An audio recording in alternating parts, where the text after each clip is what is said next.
When love transcends worlds, even the coldest nights become warm. I never believed in fate until she knocked on my door, dying from the cold, and changed everything. Howard Matthews had chosen isolation for a reason. The cabin nestled deep within. The Whispering Pines forest had been his sanctuary for 3 years, a place where the ghosts of his past couldn't follow, and the noise of civilization couldn't reach. Tonight, like every night, he sat before the crackling fireplace, the amber flames casting dancing shadows across the rough-hewn logs that formed his walls. The storm outside had been building for hours. Snow fell in thick, relentless sheets, transforming the familiar forest paths into treacherous mazes of white. Howard pulled his woolen blanket tighter around his shoulders and took another sip of his coffee, black and bitter, just the way he'd learned to like his solitude. Then came the knock, 3 soft, desperate taps against the heavy oak door. Howard froze, his mug halfway to his lips. In 3 years, no one had found this place. No one even knew it existed. The nearest town was 40 miles away, and the hiking trails didn't come within 10 miles of his hidden refuge. Another series of knocks, weaker this time, like someone using their last reserves of strength. Howard set down his coffee and crossed to the window, peering through the frost-covered glass into the swirling darkness. A figure stood hunched against his door, small, trembling, wrapped in what looked like torn fabric that offered little protection against the brutal mountain cold. His hand hesitated on the door handle. 3 years of self-imposed exile had taught him to trust his instincts, and right now, every rational thought screamed that this was wrong. No one could have made it through that storm. No one should be out there. But the knocking came again, fainter now, and Howard heard something that shattered his resistance.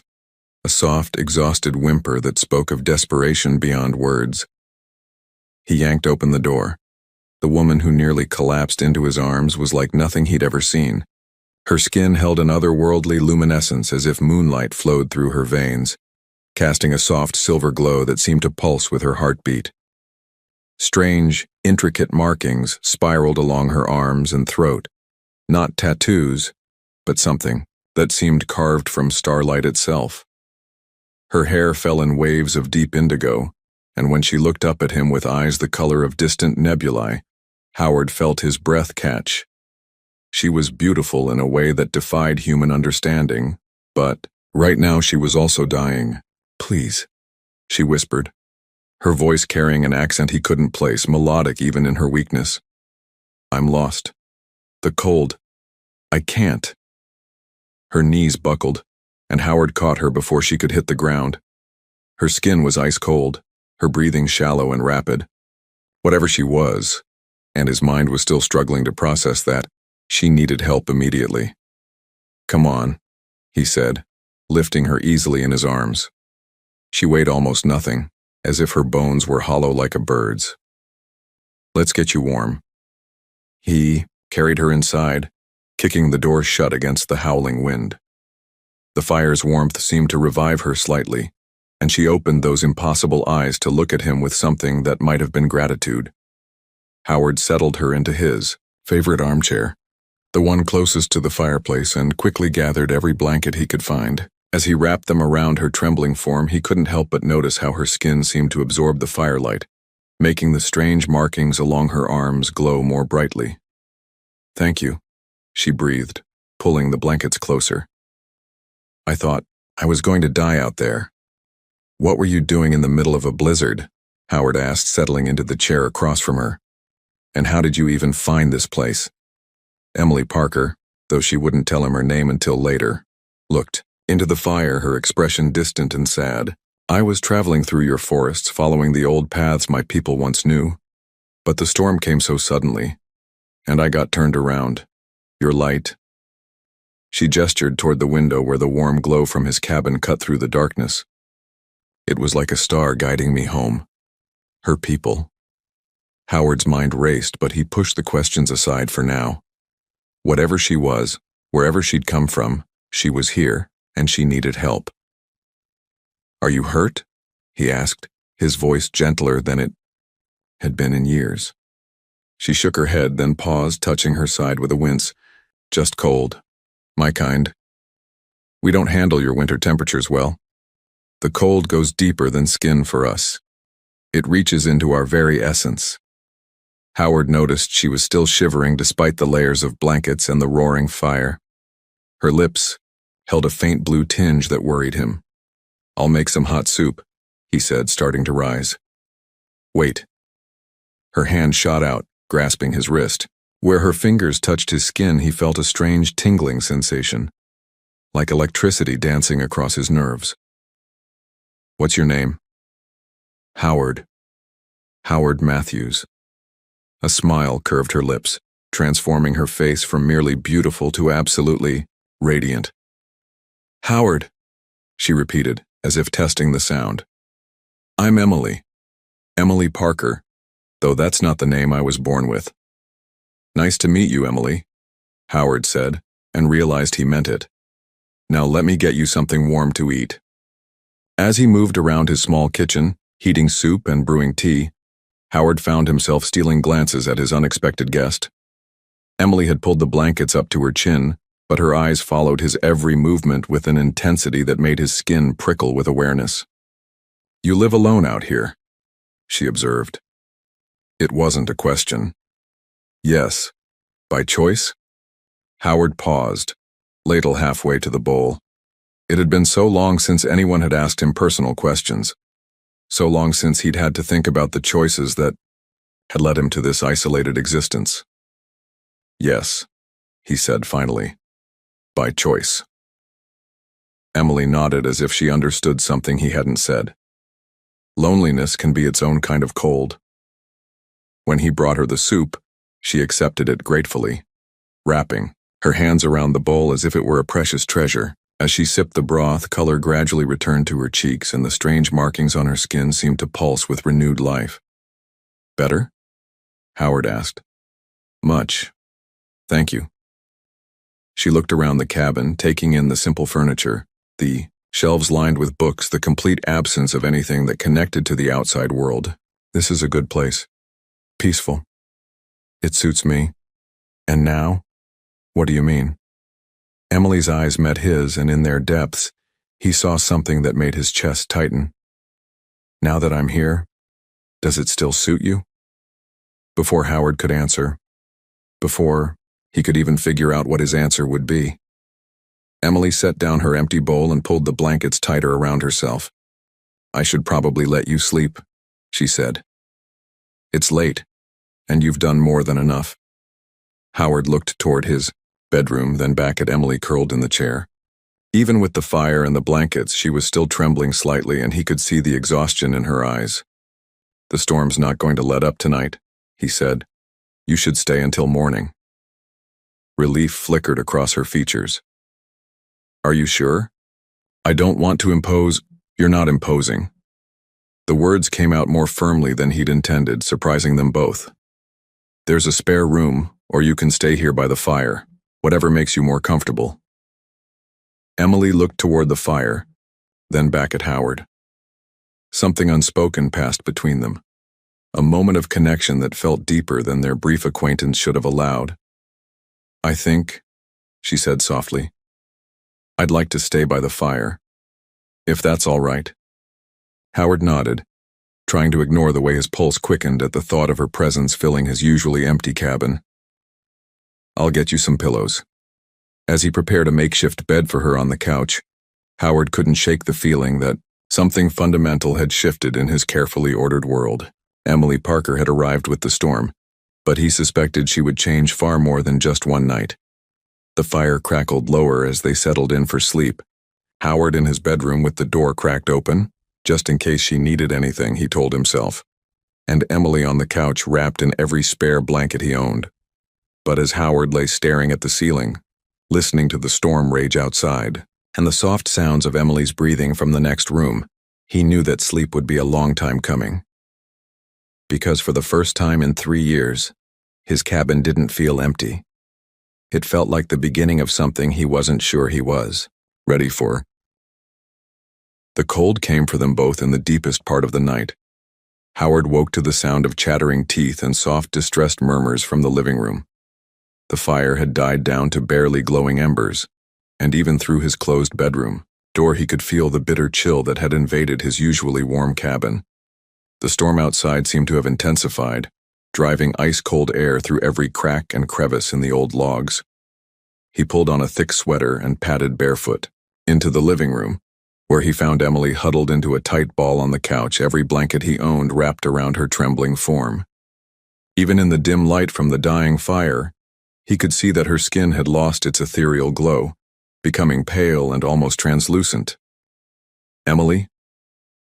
He knelt beside the couch, concerned by how violent her shivering had become. "Hey, are you okay?" Her eyes fluttered open, and he was startled to see that they seemed dimmer now, as if the cold was literally draining the light from within her. Can't get warm," she whispered through chattering teeth. "The cold is in my bones, in my soul." Howard quickly moved to rebuild the fire, adding fresh logs and coaxing the flames back to life. But even with the renewed warmth radiating from the hearth, Emily's condition didn't seem to improve. "This isn't normal cold, is it?" he asked, settling. On the edge of the couch beside her, Emily shook her head weakly. "My people, we're adapted to warmer climates. Different star systems have different baseline temperatures. Your planet's winter cold doesn't just affect our bodies, it affects our life force itself." Howard felt a chill that had nothing to do with the temperature. "Are you saying this could kill you?"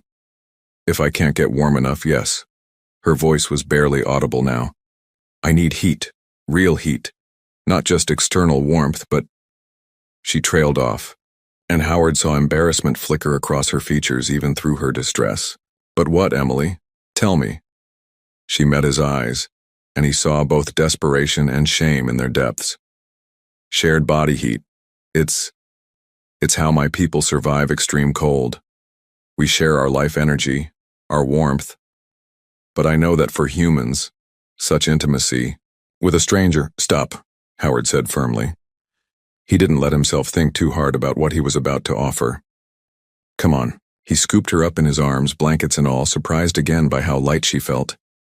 Emily made a soft sound of protest, but she was too weak to struggle as he carried her toward his bedroom.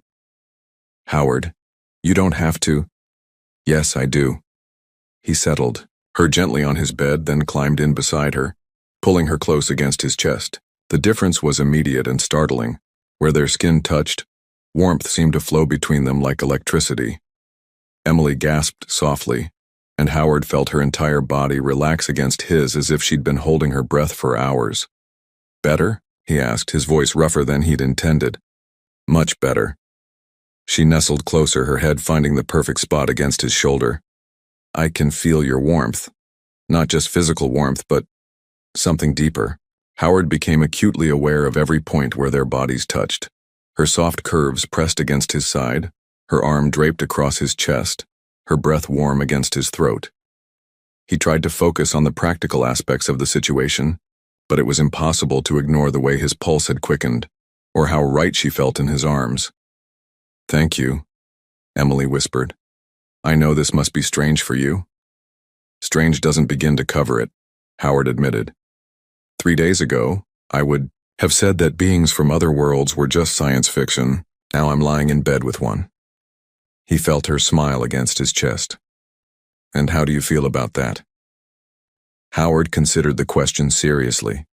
He'd spent 3 years avoiding human connection of any kind, convinced that solitude was safer than risking his heart again. But lying here with Emily, feeling her life force strengthen as their warmth mingled, he realized that some kinds of connection transcended the usual rules. "Surprisingly okay with it," he said finally. They lay in comfortable silence for a while, listening to the storm rage outside, while their combined body heat created a cocoon of warmth beneath the blankets.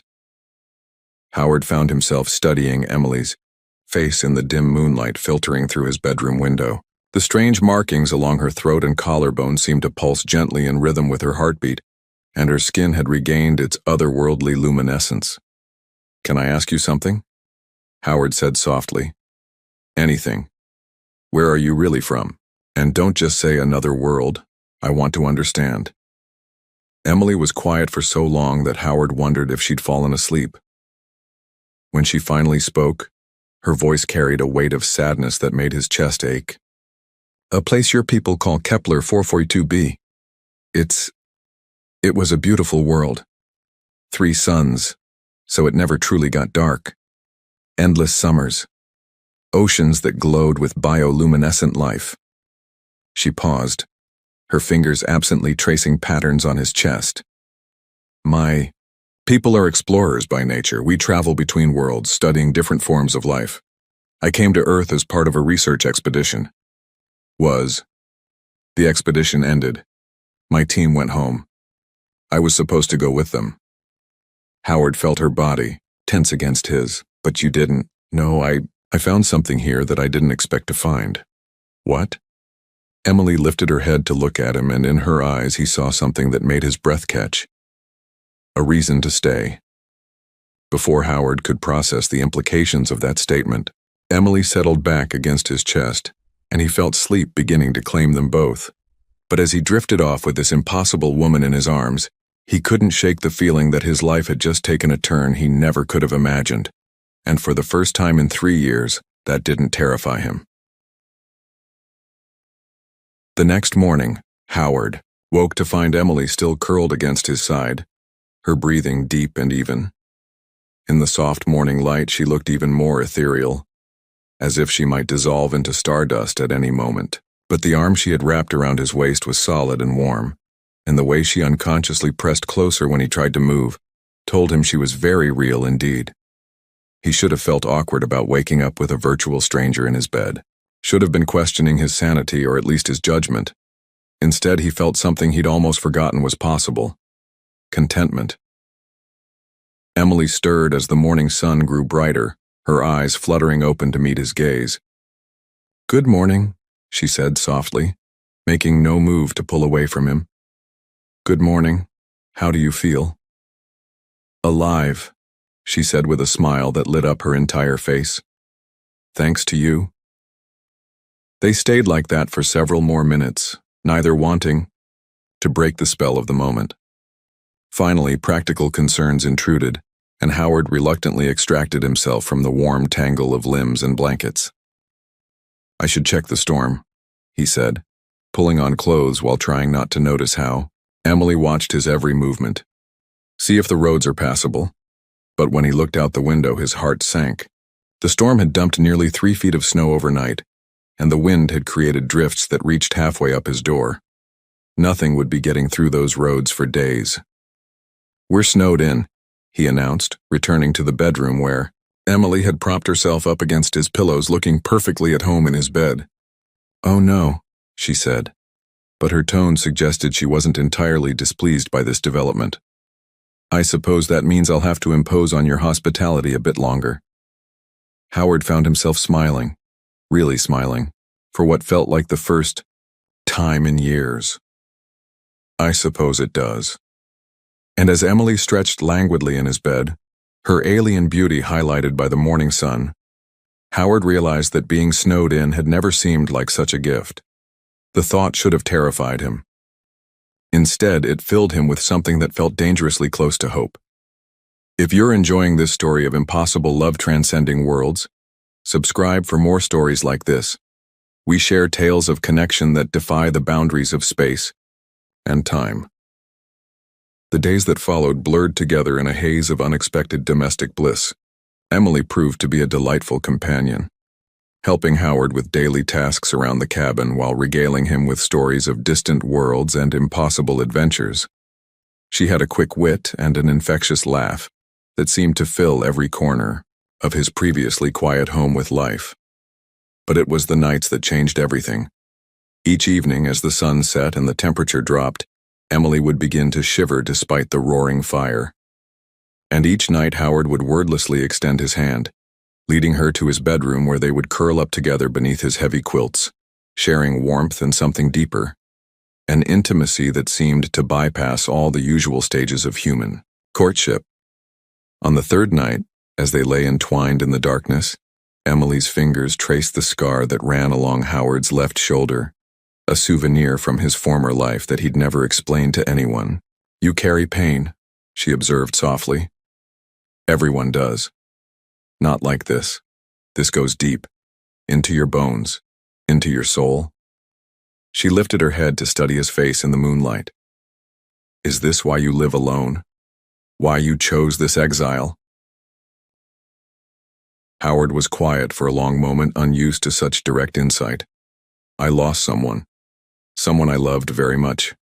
I thought if I came out here, if I cut myself off from everyone, it would hurt less. Did it work? For a while. Until you showed up. Emily's expression grew soft with understanding. And now? Now I'm remembering why I took that risk in the first place. Howard's hand came up to cup her cheek, marveling at the warmth of her skin.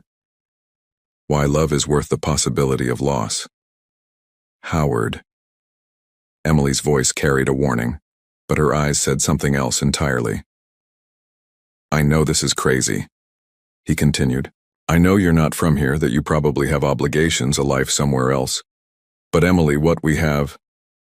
She silenced him with a kiss that tasted like starlight and promises. When they broke apart, both of them were breathing hard.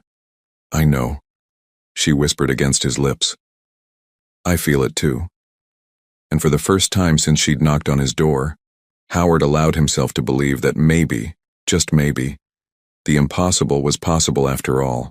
2 weeks after Emily had stumbled out of the storm and into Howard's life, the snow finally began to melt.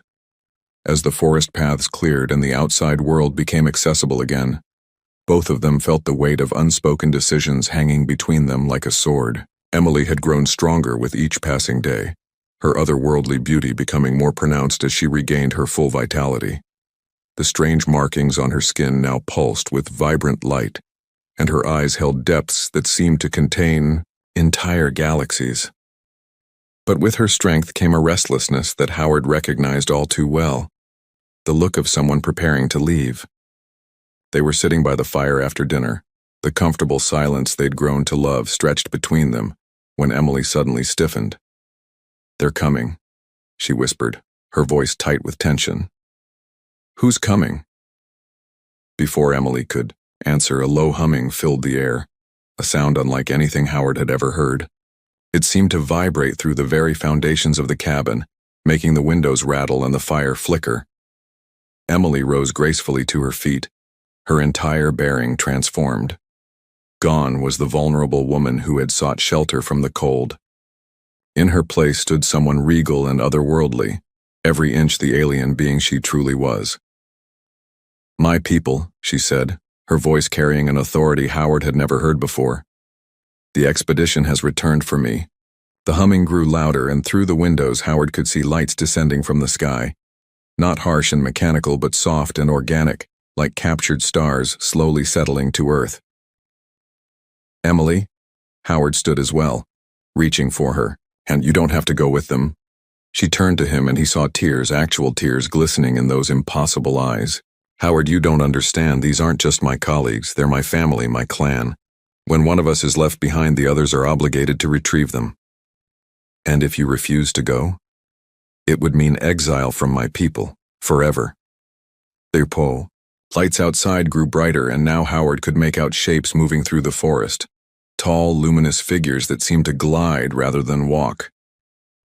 Emily's people, come to take her home. The cabin door opened without anyone touching. It and 3 beings entered. They were clearly of the same species as Emily, with the same otherworldly beauty and luminescent skin, but they carried themselves with an authority that made Howard feel small and primitive by comparison. The one in the center, clearly their leader, spoke in a language that sounded like music and starlight. Emily responded in the same tongue, her voice carrying notes of defiance that made Howard's heart race with hope and terror in equal measure. They want to know why I didn't return with the expedition, Emily translated, though she didn't take her eyes off the lead figure. They want to know what could possibly be worth abandoning my duty to our people. The leader's gaze shifted to Howard, and he felt as though he was being examined by something far beyond human comprehension. When the being spoke again, his words carried the weight of judgment. He says that humans are temporary, that your lives are too brief and your emotions too shallow to justify the sacrifice I would be making. Emily's voice was steady, but Howard could hear the pain beneath. He says that whatever I think I feel for you will fade, but exile from my people is forever. Howard felt anger rise in his chest, not at the alien leader, but at the situation that forced such an impossible choice. What do you want, Emily? Not what they want. Not what duty demands. What do you want? Emily looked at him, then at her people, then back at him. In her eyes, Howard saw the war between obligation and desire, between the safety of the known and the terrifying beauty of the unknown. I want...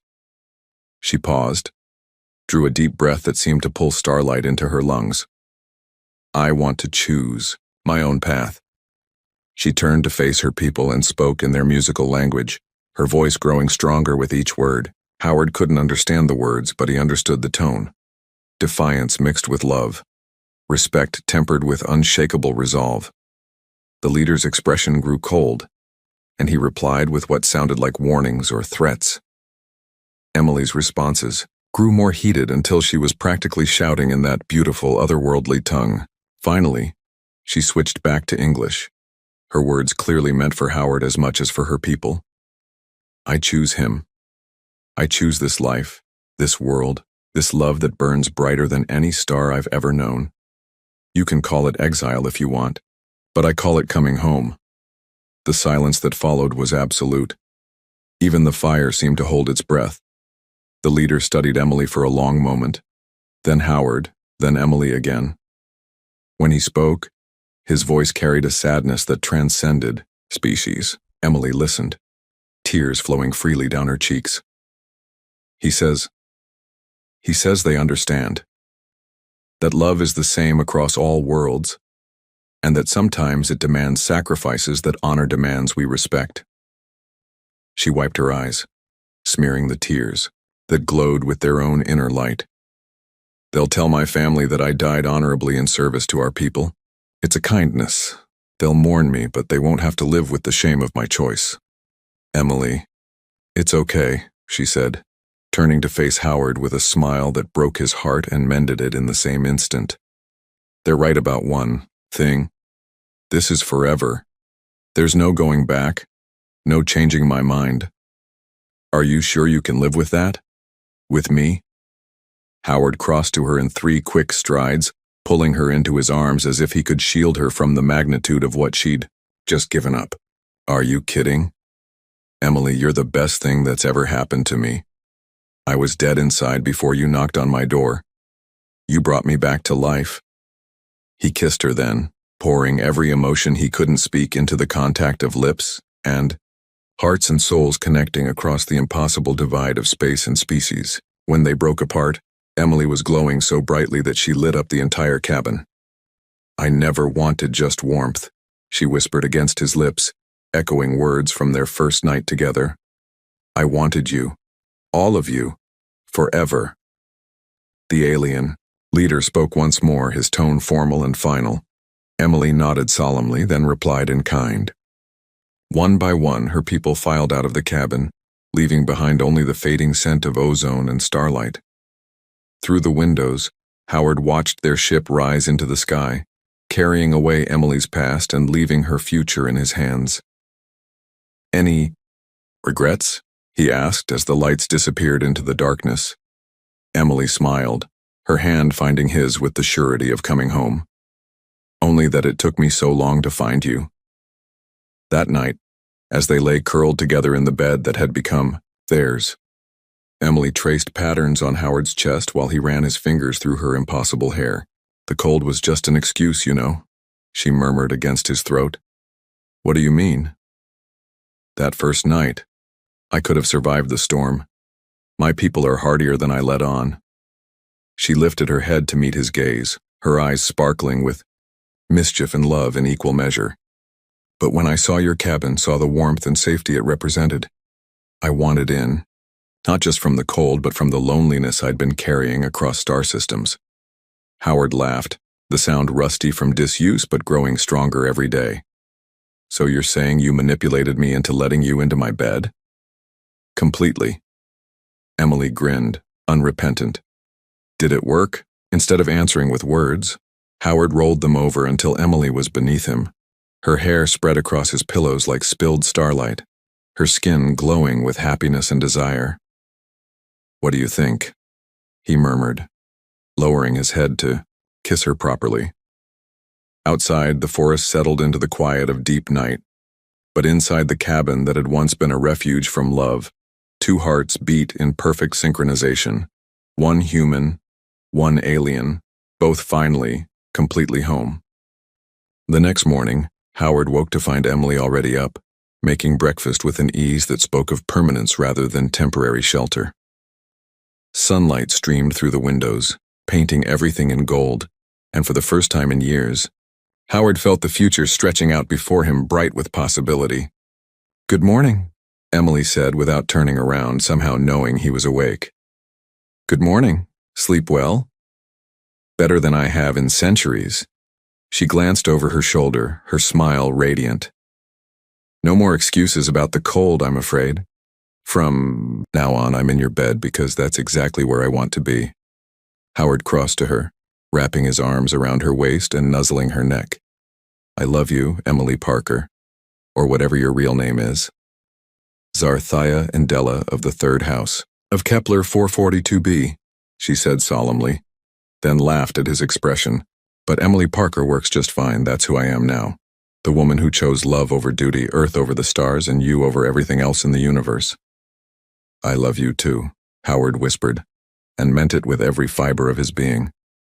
As they stood there in the morning light, wrapped in each other's arms in the cabin that had become their sanctuary, neither of them heard the faint humming in the distance, a sound that might have been engines or might have been joy, carrying the news across the galaxy that love, true love, really could conquer anything, even the cold.